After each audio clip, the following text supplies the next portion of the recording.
o'ynaymiz. Asadbek bilan Jalolda. Ketdi, boshla Jaloliy. Asadbek to'p. Sandan ol. Boshla Asadbek.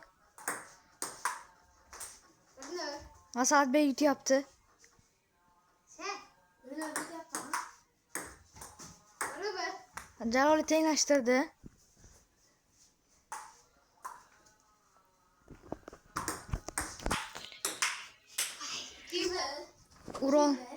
Ura olmadi.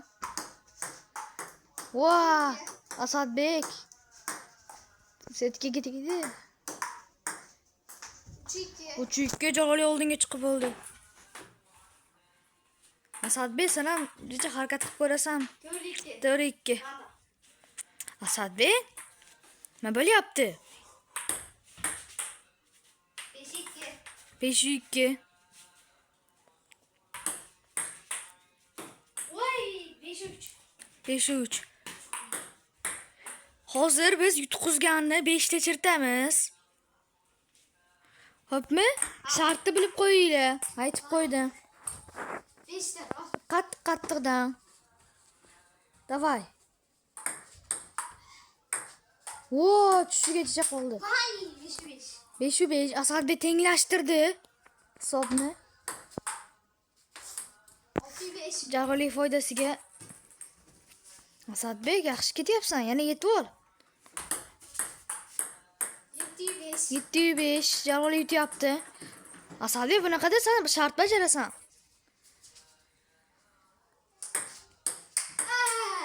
Yaxshi derdim. 9-5. O'ldi Asadbek, senda deyarli imkoniyat qolmadi. 9-5. Cho'chib tashyapti-ku Asadbek.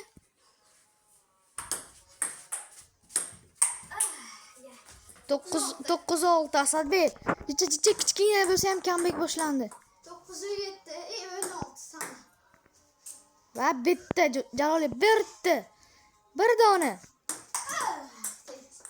Va Jaloliy 11-6 ga g'alaba qozondi. Endi Asadbek to'xta. Endi Asadbek shartni bajaradi. Davay. Ana bir. 2. 3.